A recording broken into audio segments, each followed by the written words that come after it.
I have hated myself as a woman. I've hated myself as a woman because of actually what I went through. You know, the way you really cut up like a chicken.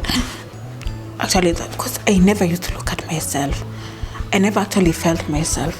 And whereas ordinarily I'm a very confident woman. I'm a very confident woman. But that experience really tore me to pieces. Really just shattered me. Yeah, it did.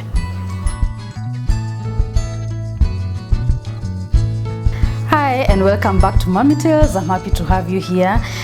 In case you're new here, my name is Marianne, and on this channel, I feature the experiences of different moms, sometimes dads, who all have stories that we can learn from, and that's exactly what I'll be doing today. Now, moms, let me ask you, what was your birth experience like? Today, I'll be featuring a mom, a mother of two, whose first childbirth experience was without any drama.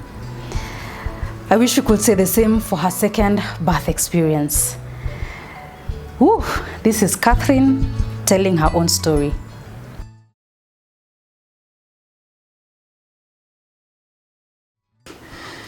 I'm Catherine Sanita Mutuku. I'm a mother, an advocate of the High Court of Kenya. I have two kids, 6.5-year-old baby girl and a 2-year-old son. Yes. Tell us about your motherhood journey. Well, that's a very interesting question. Pretty much with my first pregnancy, it was normal. That's actually what I can say. You get pregnant. I actually didn't have any issues. I didn't have morning sicknesses or the nausea, the tiredness that comes with pregnancy. I didn't experience any major issues really. So pretty much I can say it was a pretty smooth pregnancy. Let's just say I loved it. I enjoyed it. Yeah, I didn't have any issues at all. Yeah. And now your second pregnancy? Wow, second pregnancy was something else. The way the way you actually think, even that you've gone through something, and the second time shouldn't be anything difficult. I think second pregnancy showed me things. Ilinishtua completely. It wasn't anything smooth at all. Yeah. And I can say I could actually tell from the early stages, because at some point when I was around 3 months or thereabouts, I used to think, or rather I thought I was carrying multiple babies. So I would go for scans very early in my pregnancy, and to my, at least it was one baby, or rather one, what do you call a single pregnancy, and I was so glad. Only that it was just huge, a very huge pregnancy, if I may call that. Yeah, all throughout. It was just a very big baby. Yeah. The bigness is what had made you think it might be a multiple pregnancy? Yes, because I used to be very tired. As early as about 3.5 months, I would get very tired, as in I would just have very tired, it was just very tiring pregnancy. That's all I can say. And of course, by the time I was hitting the 6th month, it was taking a toll on me. A huge toll on me, by the way. And yeah, it was actually physically, I mean, I was just so big. And the worst part was, rather if you may say that, was that I wasn't adding any weight. I was constant. But there I was constantly 67 kgs. I never put on any weight. I never decreased. Only that, as I came to realize later, because at some point it bothered me a lot to know that I'm getting, as in my pregnancy, or rather my belly is actually getting so big, but in terms of my weight, nothing. So I was getting scared as a mother, as a mother I was getting scared. I mean, what was not happening? Is it that I was not treating right? Is it that, those kind of questions you normally ask yourself as a mother. So I went to the hospital and I was actually told, you're actually fine. I mean, you're okay, only that this baby is so big, is maybe it could be eating into your mass. So actually that's what was happening, because my frame was small, but the belly was big, so big. Yeah, that is actually what was happening. Yeah. Mm-hmm. So how was the months towards the end, and how did the delivery go? Wow. So with my, okay, because then I was in Embu. Oh, sorry, I'm still in Embu. My doctors then, you know, the way they normally, I mean, the way you normally go for your regular checkups and things like that, noted that is actually a big baby. Of course, I mean, I'd gone for numerous scans. So this, the doctor noted this could be a big baby, what we call macrosomia, I can't remember that sort. So during the later stages, walking, tiredness became multiplied. I just got so tired, you understand? But in terms of other things, I didn't have issues really. Let me just say, what really took a toll on me was the tiredness that comes with, you know, carrying a very huge baby, and the fact that my body, I wasn't putting on any weight. Looks like maybe in our terms, as in motherly terms, mtoto alikuwa ananikula. Something like that. Yeah. So by the time I was doing the 8th month, I remember going to the hospital and actually telling the doctor, if you're not going to operate on me, I'm going to operate on myself. Okay. So that is actually what happened.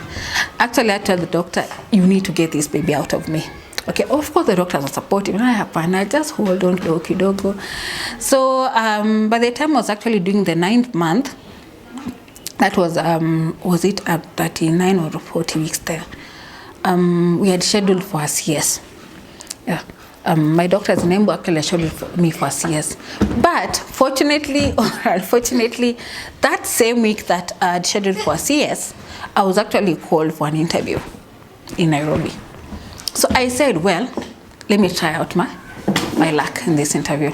So I went for the interview in Nairobi, and definitely, I mean, you understand when you're actually in your last week, you know, before you deliver, traveling becomes something else at all. You do not want to travel. Actually, you do not want this, you know, to be thrown up and down. Slight movements actually just vex you, irritate you a lot. So I didn't want to go through that, because I'd actually traveled to Nairobi from Embu. So I actually didn't want to think about going back again, not for this years. So I got another doctor from Nairobi to take care of me, or rather to deal with my pregnancy, rather delivery. Yeah, Nairobi. So I didn't have to go back. Now the day of the birth. Now take us through that. So as I've said, well, even with my second pregnancy, it wasn't problematic as such. Okay, fine. In as much as I had a lot of, you know, there's a lot of tiredness, which is expected, especially when you have a big baby or carrying a huge pregnancy. It was pretty smooth. I didn't have any issues really, as in terms of major complications. Okay, yeah. Only that I was just so tired and just so lethargic and kidogo ni kama sina nguvu. Okay, yeah, as in kimwili namaanisha hivyo. Now, so until the doctor tells me, okay, this doctor sees me, now the Nairobi doctor sees me and says, okay, Catherine, I think you're good to go. You can deliver normally. I say, no, kwa sawa. You don't need a CS. We can actually do this normally. Like, okay, doctor, you are the professional. Yeah, I'm just a mother. And as much as an advocate, you know, I'm not taking my profession there. So, so the following week, I start showing the signs, the redness things, or rather maybe I checked myself in at the hospital, and I think they measured me. They measured me, and they said, oh, I think you could be actually on the onset of dilation, or whatever you call it. Like, okay, like, oh, if I'm actually on, then let me just do this thing right now. I'd rather today. That was on 30th of October 2018. My EDD is actually 31st of October, but my signs had actually begun. So I go into the hospital, I get my epidural shot, They prepare me, and shortly at around 3 p.m., I'm wheeled in the delivery room, rather. Sorry. Well, that is actually where the entire thing just started. Oh gosh.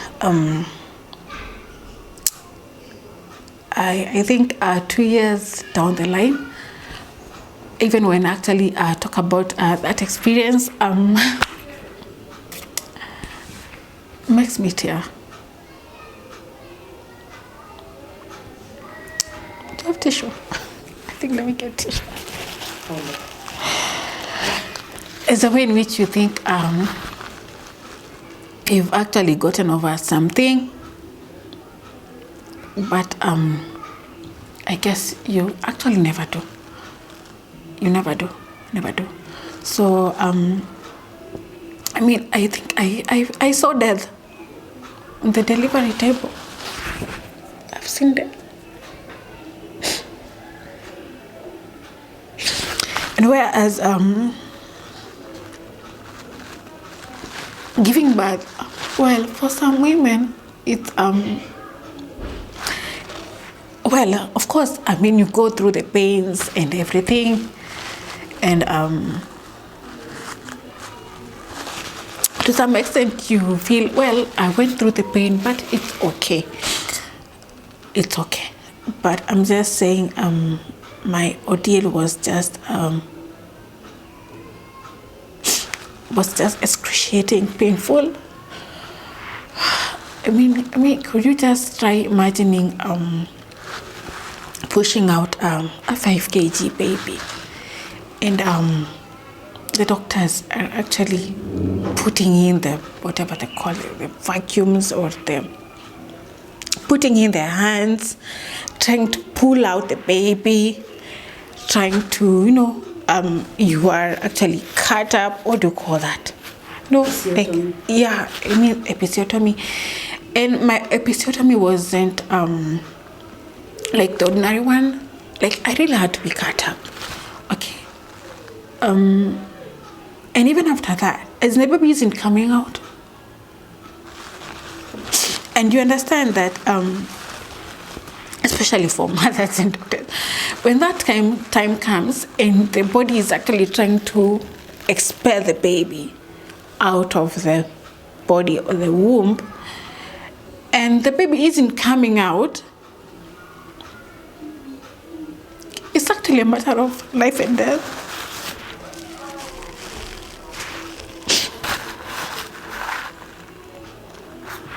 I've seen that. What was going through your mind at that time? I just wanted to die. In fact, I remember trying to just, tell the doctor, just kill me. I don't want to have this baby anymore. Just kill me. I'm tired. Because, you're really trying to push, have the baby come out. The baby isn't coming out. And you're doing everything, as in just push, maybe part, come on, if it's parting yourself, you actually done that. If it's so you to breathe and push, you're doing that, or rather you've done that, and the baby isn't coming out. What more is a mother supposed to do? I think it just comes to a point where you actually want just to give up and actually just tell the doctor, do this, just kill me. I know, because this pain is just too much, it's just unbearable. And I can tell you that pain is unbearable. I don't think giving birth should be such how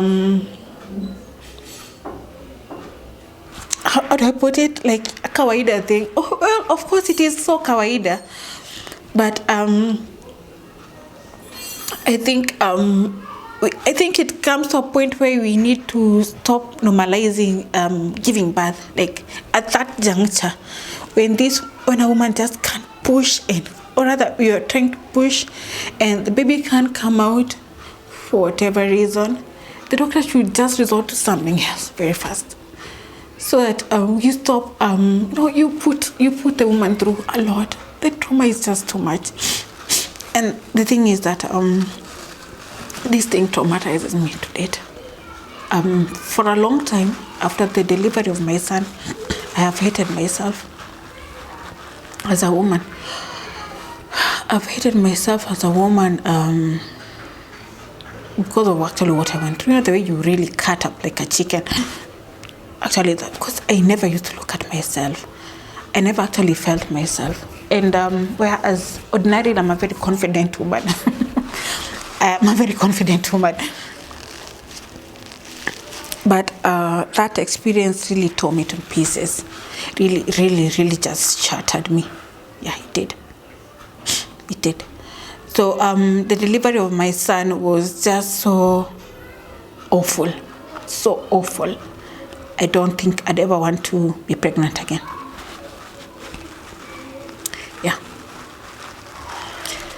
And so in the process of maybe trying to get my son out, that is out of my, because the head, or rather maybe they're trying to get the head out, but the body just couldn't come out, and they were trying to, cut me, put in the, what we call the vacuum stable, it's called,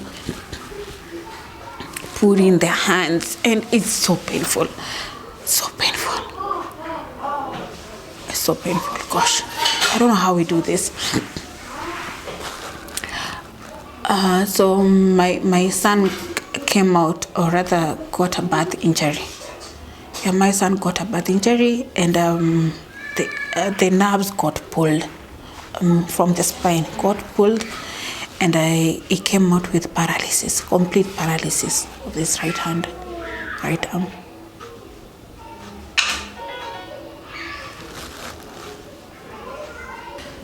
So, from the pulling and, trying to push out the baby, or rather pull out the baby from my body or from my womb.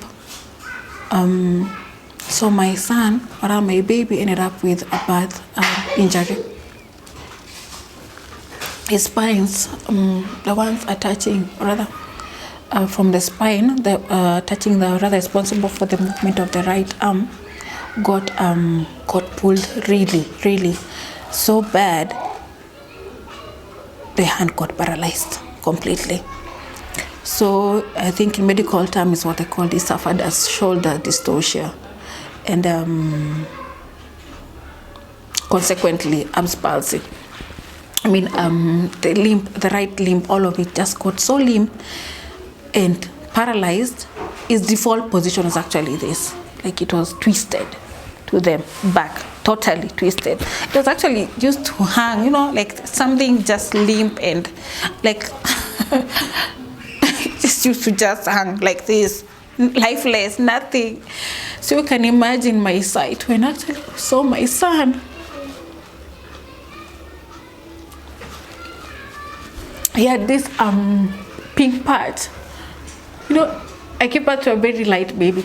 So he had this huge patch, pink patch, on his at this backside, somewhere maybe from the neck and this.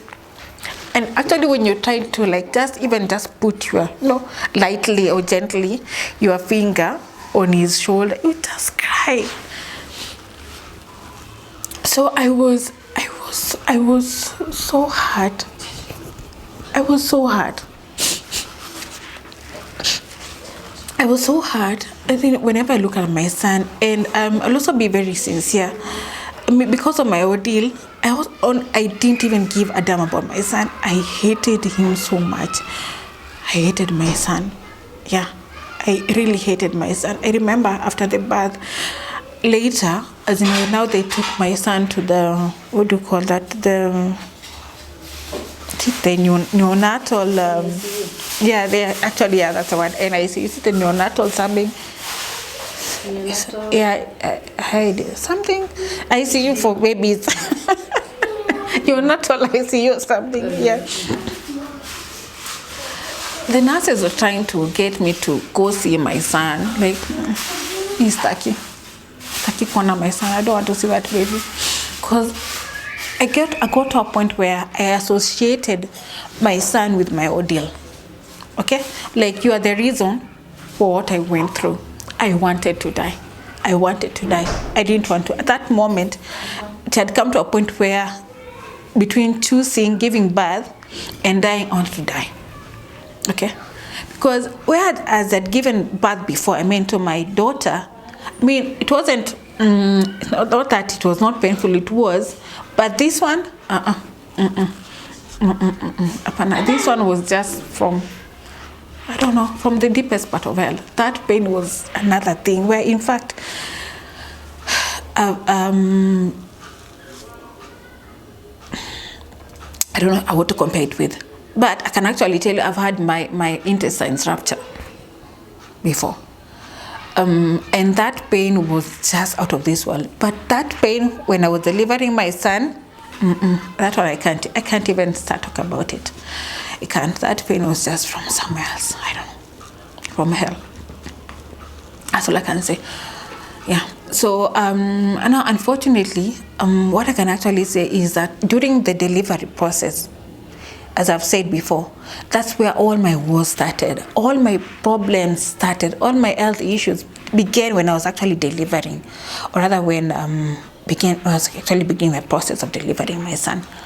At that point, when I was actually on that delivery bed, my head, that moment just began like aching, and you're having throbbing, like those just very, very, very, very bad migraines. That moment I was actually delivering, my head just began spinning and having this very, very weird and bad migraines, not headaches, but migraines, okay? To a point where after I'd actually delivered, I couldn't even stand up. I couldn't even stand up properly. I couldn't even do this. I couldn't turn my neck. I couldn't do anything. I remember at that point when I actually had to help myself, or rather go for, nature's call, I actually had to group, along the walls, because I couldn't see anything. And my mind, my head felt like, like tracks had just collided inside here, like kama kuna magari amenilalia huko ndani. It was just so bad, and I didn't want to see any light. I didn't want to hear any noise. I didn't want to hear any cries. I didn't want to, slightest of what do I say, noise, anything that can actually just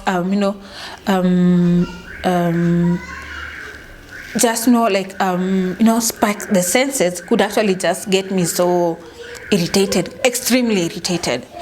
Yeah, I remember I couldn't even breastfeed my son because turning the neck, like I used to behave like a robot. I had to actually go so systematically, before I could actually get to a point where I'm actually breastfeeding my son like that. That's actually what I used to do.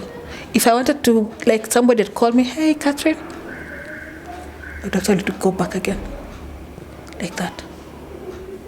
Like that. So it was actually a struggle. Getting my son to feed, I'm just from this traumatic delivery. I have to start thinking of my son. My head is just, throbbing, and I have these very, very bad migraines. I do not understand what has happened. My abdomen is on another level also. So many things really. I'm telling you, mothers go through so much. Through a lot.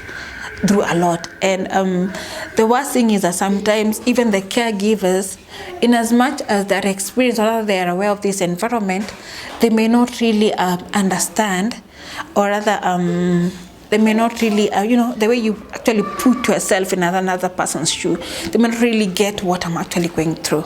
Okay, I remember I didn't even want to talk when somebody just came over, like, okay, I like this, okay, I would actually go like, okay, unakula.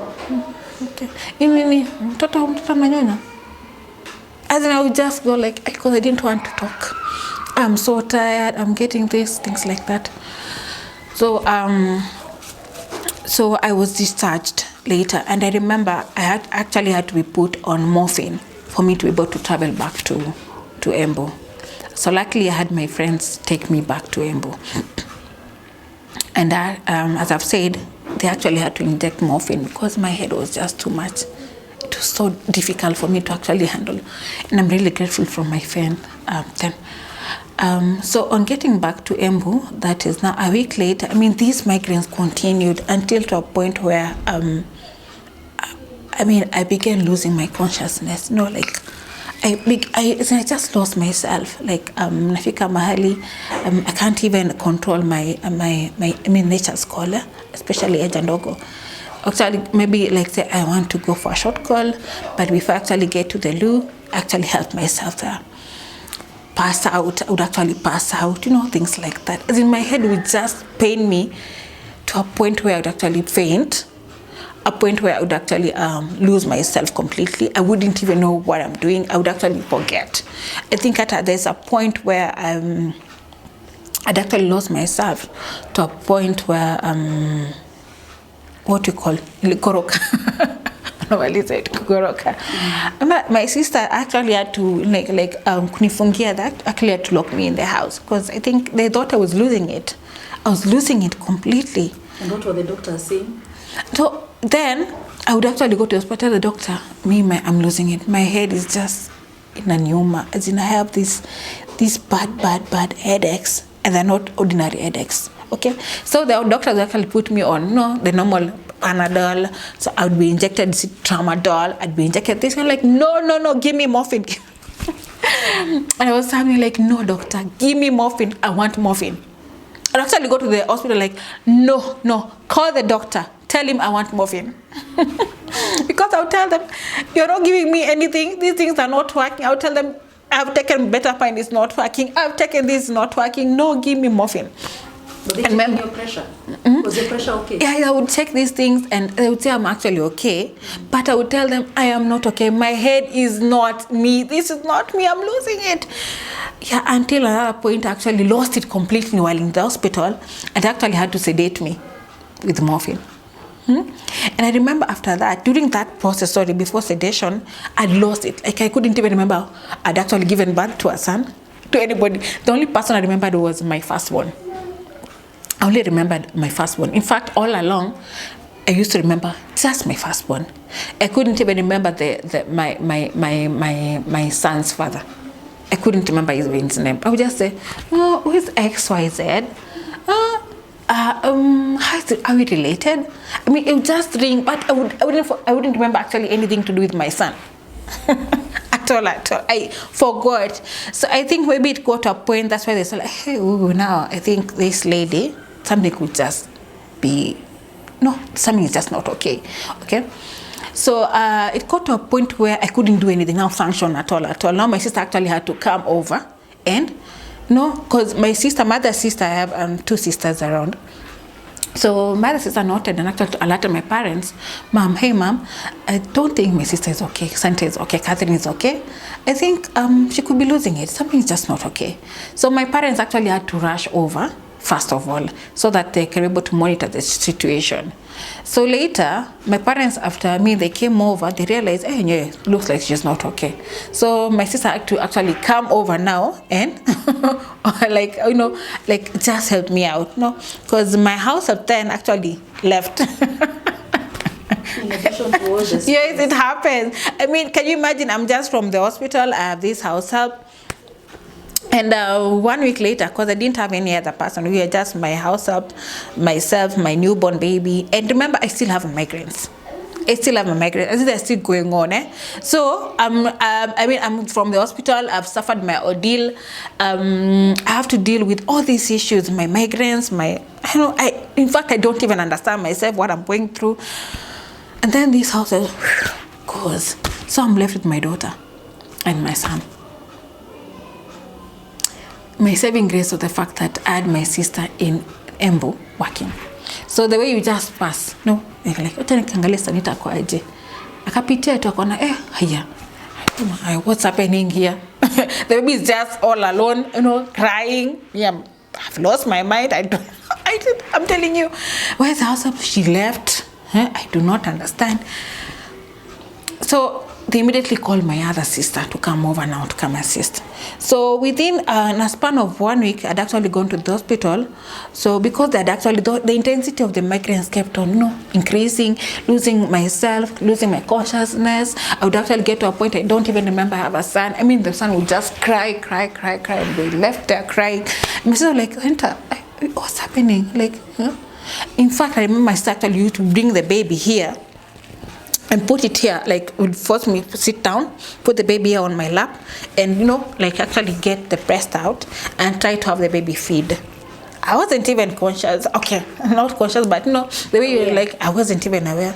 And I'm like, how do you do it? Nilikuwa nakulazimisha unaketi. No, sit down, you just sit down. Because right now, I mean, during those moments, you'd be like, you don't even want anything. You didn't even have the strength to hold anything. Actually, my sister would actually get pillows, to support the baby. Because I wasn't even holding the baby. Remember, at that juncture, I can't even remember. I don't even recognize the baby I'm having. Or rather, the baby I just had. I didn't even have that cognition or awareness. Until maybe after, those moments in my laps. And then maybe like, oh, so I gave birth. Okay, fine. The only child I remember was my firstborn. Any other person, I didn't. This child, my son, I didn't. Actually, that's what used to happen. So anyway, I went and had scans. I remember another time I went to the hospital. Within a span of that is 1 week, 2 weeks from the hospital now, after delivery. Because the migraines intensified. So I'd go until a doctor told me, Sanita, do you know what? I'm Sanita. Like, just go have a scan done. Okay? Just go have a head scan. So we went and I had a CT scan done and showed that actually I had a blood clot in my brain. Can you imagine? And that same day we had that scan, the doctor said, wow, this thing is actually very serious. We need to have it done, we need to have it got out very fast. Okay, so we didn't even have the time, like it was an emergency. So I remember that same day, like now being told, Catherine, now we've actually known what's happening. And actually you suffered, or rather you have a blood clot in your brain, and or rather in your head, and it's very important for us to get it out. You have to attack it, okay? Because if you don't, you never know. It can actually do many other issues. Like, okay, so me at that juncture, I'm like, okay, sorry, I'm reading the CT scan report. Sorry, not before I saw the doctor, the CT scans report. So of course, I'm able to see, I have a blood clot. Oh God, what's not happening? So I start Googling. What does it mean to happen? What are the repercussions? What can you get? So I'm telling you, I think I went mad. I started crying. My sister, I'm going to get paralyzed. I want to work. I want to do this. I want to see. I want here. My God, so many things. I'm like, I will die. I don't do this. That moment was just so. That moment, gosh, how do I even put that moment? I think I can't find words to explain that moment. Can you imagine you're just from a traumatic delivery? Then 1.5 weeks later, you're told, you know what, Catherine? You're not told. I mean, you can actually see from the CT scan report that actually you have a blood clot in your brain. Like, so actually, maybe Dr. Google unaangalia. What does it mean to have a blood clot? What can you get? What can you? Paralysis, loss of vision. You can do this. You can do that. My God. I went through all that. So I remember now after the report, now we had to go see the neurosurgeon or the doctor. But not Catherine. But doctor, could you just tell me, please, at length, what this means? What does it mean? What is the import of this finding that I have a blood clot? And what does it mean? Like, can we find another way of dealing with it?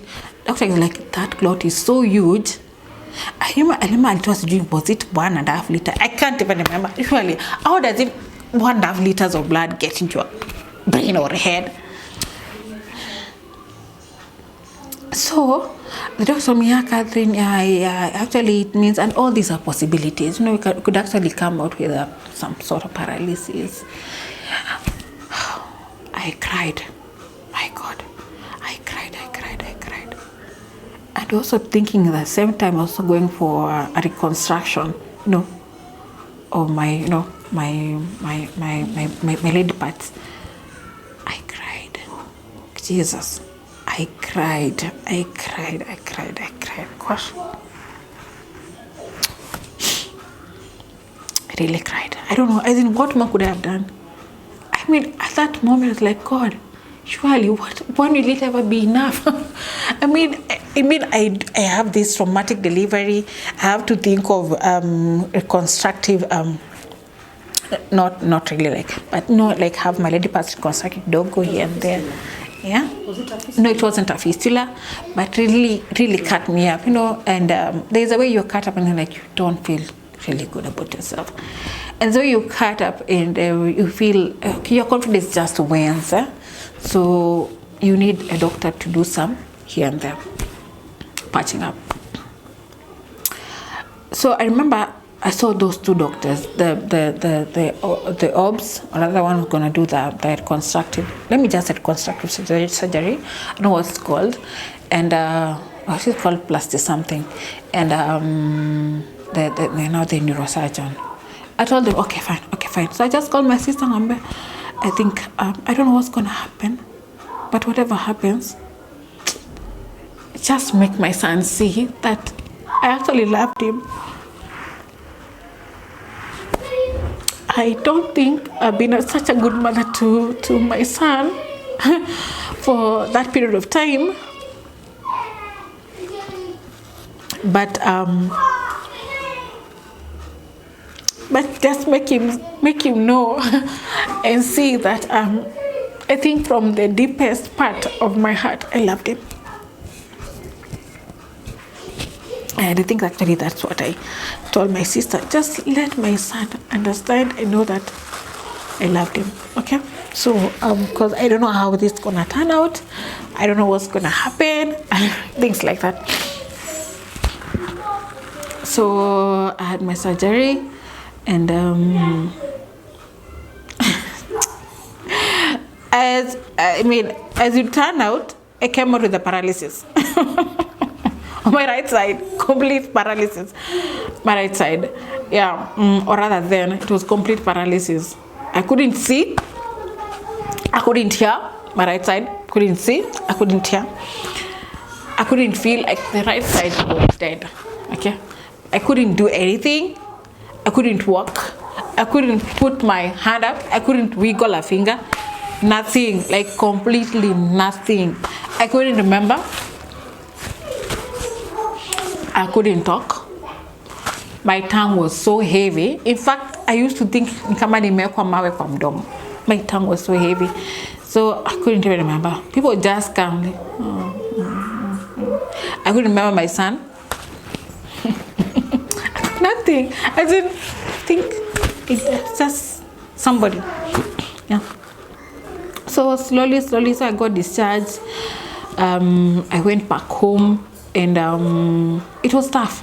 I mean, it was really tough because I couldn't remember my son.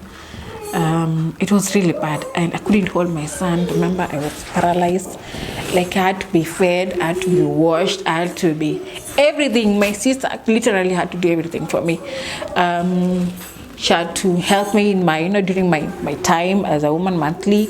She had to, everything. Like, gosh, God bless my sister. God bless my sister.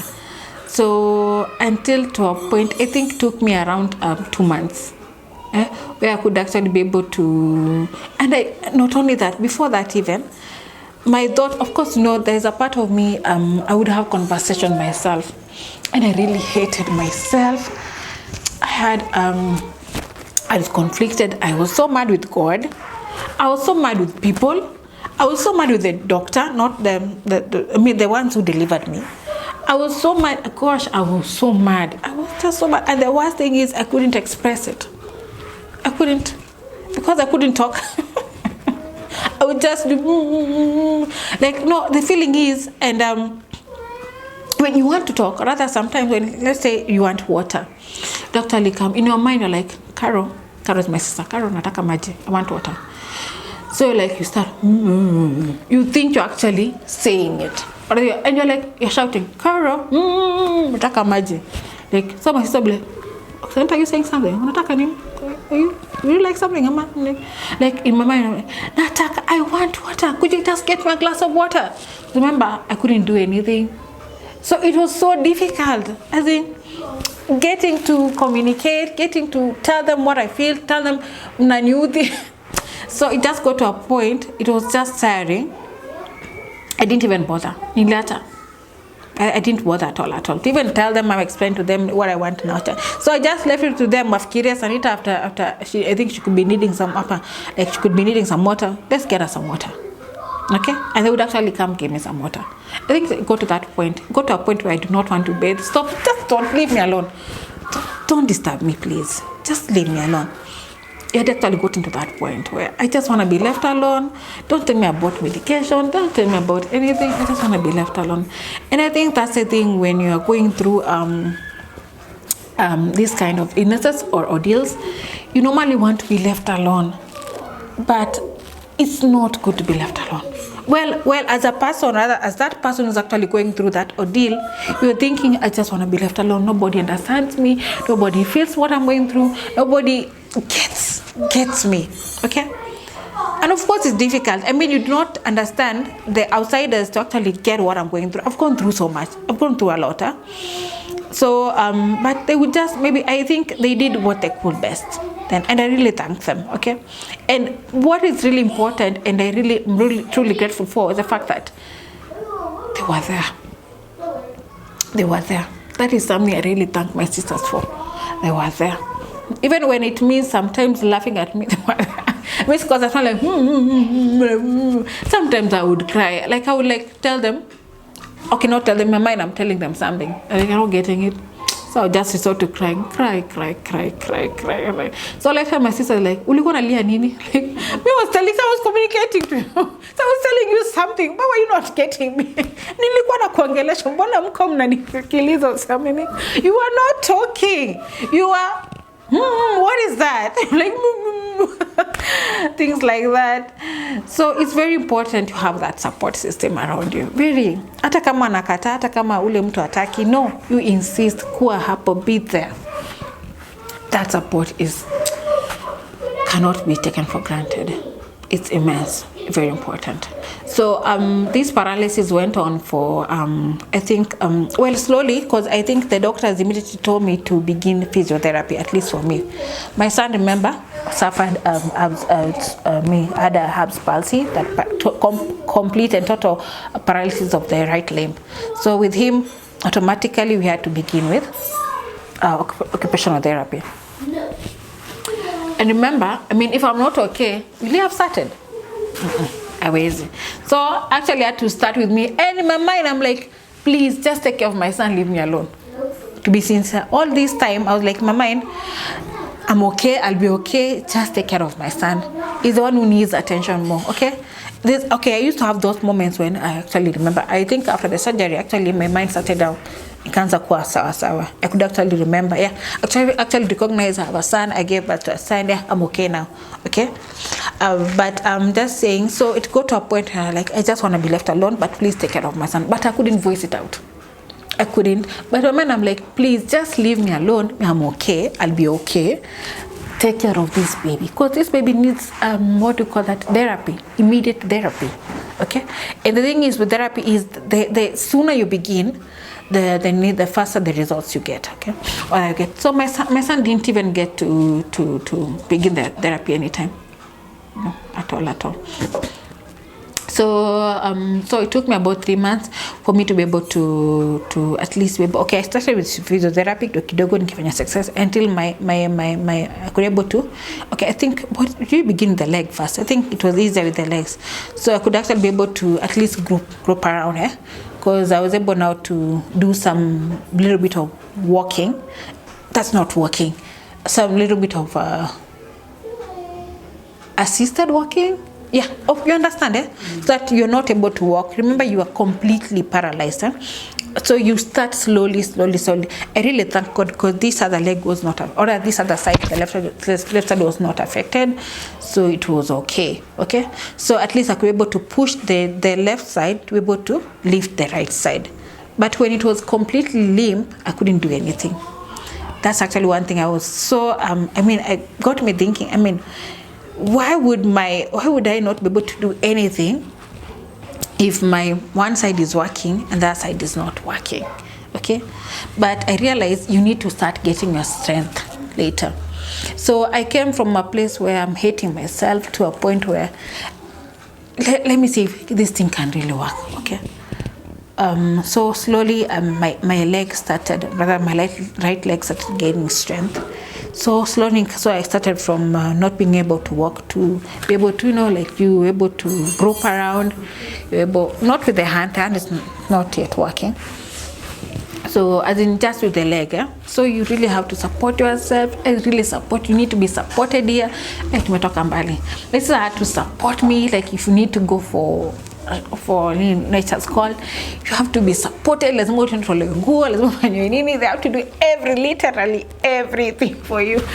That's where I'm from. They have to do literally everything for you. I couldn't do anything. I couldn't feed myself. They had to feed me. I couldn't do anything. Like the baby had to actually be brought here. I couldn't hold it. Nothing.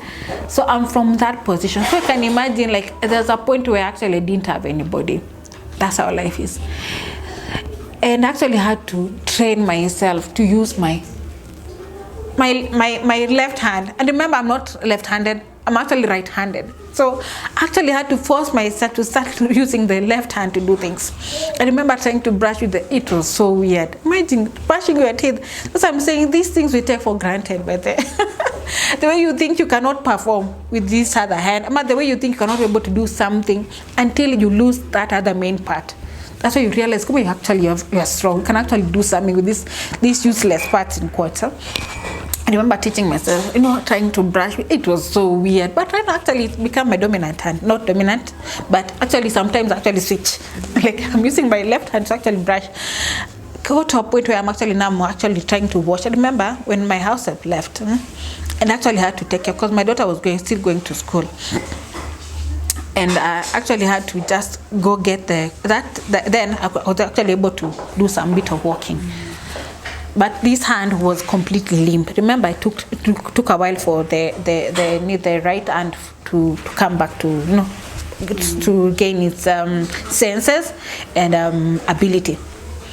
So then I'm able to walk, or I do some bit of walking, or maybe some groping and whatever, limping. But I'm still groping, along the walls and things like that. So I actually get my, what do you call that? Get my whenever she come home from school, I would actually get the school shirts. That's the uniform. Get it, beat it, try to beat it. Until the collar area, beat it, put it on more, do this. And that's it, just go and nick it the way it is. So with the socks, what I used to do is I would actually just get a week supply of socks. That is 5 pairs of socks. Then get a mafua, come over the weekend. That is, I think that went for about 2 weeks.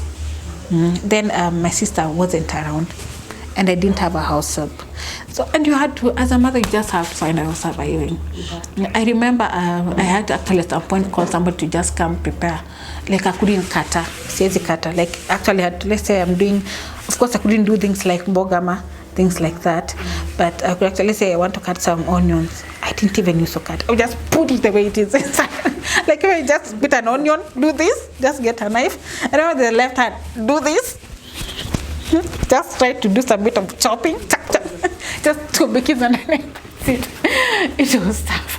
I remember I wasn't cooking things like ugali. I was just doing rice, like a rice, iboto. Yes, I was doing, because anything in that requires you couldn't find any holding. I couldn't do those things. So maybe I just go back. And the beauty is that I actually taught my daughter initially to be independent, kidogo. So what I can say is that took really a while. Let's say about 6 months or 7 months later, I was able to regain my functional. That is my right hand now. But the unfortunate bit is that I've not been able to regain sense. What do you call that? Like my right hand is still numb. Yeah, still numb. Yeah, it's still numb. I do not have like actually if you prick me, it's key. I pretty much recovered most of my, the senses, but I remember driving was so difficult for me. This eye, I never used to see anything. Hearing still a problem. Hearing still a problem for me, and I think that's something people don't understand. I don't like this side, hearing, dogo, imekuwa impaired. Sometimes when I'm walking, my knee gets to jerk. You know, sometimes it loses that, like it gets so weak, like I limp. Okay, like I remember I couldn't put on heels. I've just started putting on heels so that I exercise. Very important, because I'm a heels person. So I stopped. So slowly I started by putting on those blocks. So I began with the blocked heels. Able to slowly until now. Maybe now I want to try see if my confidence is back, such that I can actually put on the pointed, you know, the heel, pointed hair. Yeah. My son, we still go on with therapy. We are not yet there. It will take a really long one because his injury was so severe. The injury was so severe. So with him, we really have to go on with therapy for a really long while. God willing, could actually be taking him for, or I could be going in for a surgery to see maybe what can be done. Yeah, he's currently 2 years. Pretty much that, yeah. So we go on. What advice would you give to other moms, especially first time, but even second time moms, because you were a second time mom? Yes. Okay, medically speaking, I don't know if, because I normally find this issue of telling moms to trust their instincts. I don't know if you honestly feel that and you have that apprehension, or rather if your doctor tells you this baby is big, could you just take that route? Actually, my scans showed this baby is actually 3.8 and above.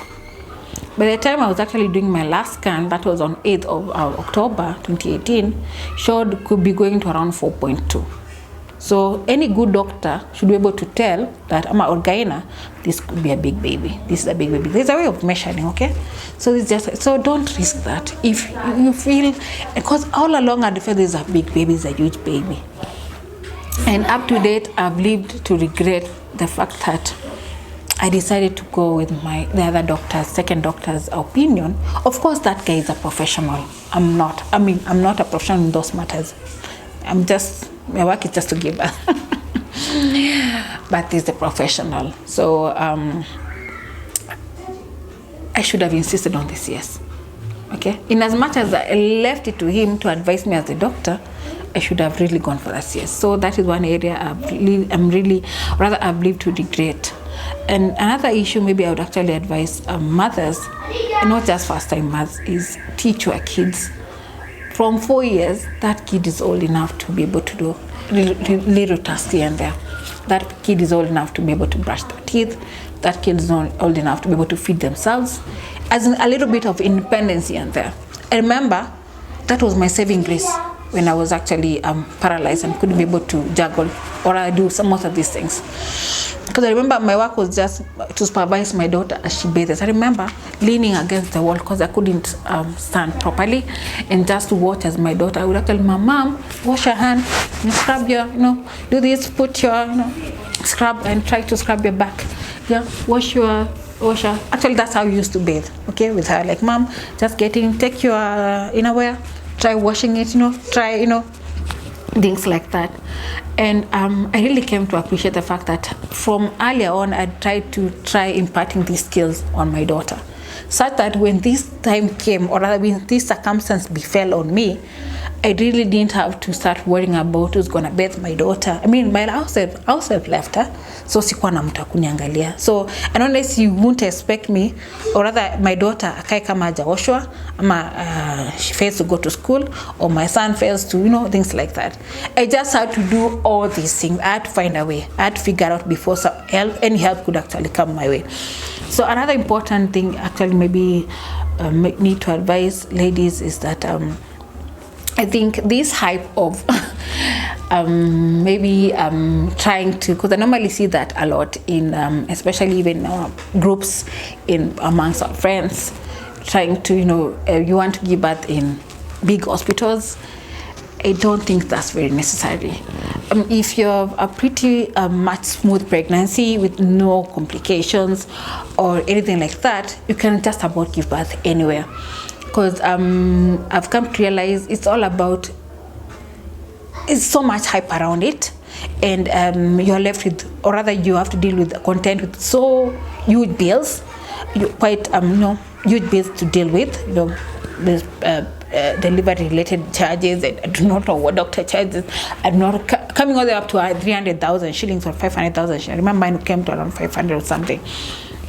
So it's not necessary. If you have a pretty smooth pregnancy, as much as possible, just give birth anywhere. Inanga shida. I actually remember my firstborn, I didn't even want to consider this big hospital. I just went somewhere where the only thing I considered was there a doctor available? Yes. Actually surveyed the hospital, and they allowed me to survey the hospital. I asked them, do you have what do you call it? A surgery room, just in case something happens. Do you have some? I actually call a theater room. Thank you. Do you have a theater room? Yeah. Just in case something happens, you have a doctor on standby. But the one actually delivered me was a nurse. Yeah, and it was pretty smooth. We didn't have any issues. And in case of anything, in case you can't handle my situation, maybe through a surgery here, what more can you do? I'm like, you have an ambulance here, so we'll just rush to. That's what happened. And with that, I was so content. I just went and gave birth. Naturally, peacefully, didn't have really issues. To a 3.5, that was my daughter. So I'd actually try really maybe encourage ladies and mothers to just leave this hype of, oh, my doctor, this doctor. Because even some of these doctors, the same doctors that, some mothers hype, are the same ones actually put us into this situation. And to be sincere, I'm so mad at them. And of course, I understand if this person actually took you through this, or your experience was okay, I get it, no problem. But just that we need to just scale down kidogo on that hype of this doctor from this hospital, this doctor from that. I mean, if you pretty much okay, you can, it's just about keep birth anyway. Luckily, and I'm so thankful to God, as I've said, this is a journey. This is a journey that I had to go through. And whereas initially I was actually at crossroads or conflicted with my son, I'm actually at a good place right now. I love that baby so much. I would actually protect that son so much. I think it comes to a point where some people think I love the baby more than the sister, but that's not really the situation. Just that I feel that we've actually gone through this ordeal together. Like, it's been part and parcel of this journey. And whereas he may not really understand what's happening, he's actually he's also a victim. He's a victim who needs protection and unfortunately needs therapy the same way I do. Only that maybe I've recovered and I'm able to control my situation is not. But we're actually at a good place, and I really love that son of mine. And of course I love my daughter. And the beauty is that the entire family has actually given, put in the support towards this, seeing to it that this baby actually gets the support he needs to get better. Yeah. So I'm really thankful. That is Catherine's birth story. I don't know what your birth story is, but Catherine has shed light on so many things that sometimes even as moms, as pregnant women, we take for granted. But I hope that by Catherine being bold enough to share her story, you've learned something. And I hope that you can also be able to share this video with somebody you know will benefit from it. Because I always say there's no end to knowledge, there's no end to learning new information. Catherine definitely has shared some very important information based on her own personal experience. Thank you for watching, and I'll see you in the next video.